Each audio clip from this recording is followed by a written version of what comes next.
బంగారం కొనవద్దంటూ ఇందిరాగాంధీ పిలుపునిచ్చారని వస్తున్న వార్తలపై హిందూ పత్రిక క్లారిటీ ఇచ్చింది. అది పూర్తిగా అబద్ధమని చెప్పింది.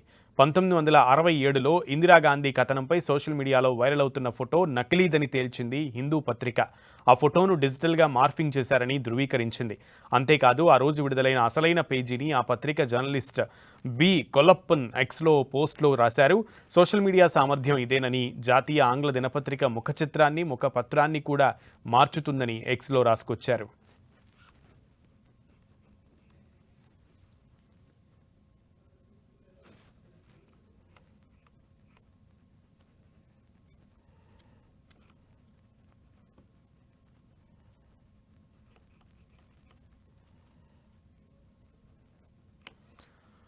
బంగారం కొనవద్దంటూ ఇందిరాగాంధీ పిలుపునిచ్చారని వస్తున్న వార్తలపై హిందూ పత్రిక క్లారిటీ ఇచ్చింది. అది పూర్తిగా అబద్ధమని చెప్పింది.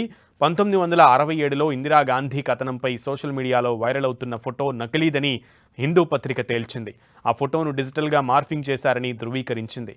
అంతేకాదు ఆ రోజు విడుదలైన అసలైన పేజీని ఆ పత్రిక జర్నలిస్ట్ బి కొలప్పన్ ఎక్స్లో పోస్ట్లో రాశారు. సోషల్ మీడియా సామర్థ్యం ఇదేనని, జాతీయ ఆంగ్ల దినపత్రిక ముఖపత్రాన్ని కూడా మార్చుతుందని ఎక్స్లో రాసుకొచ్చారు.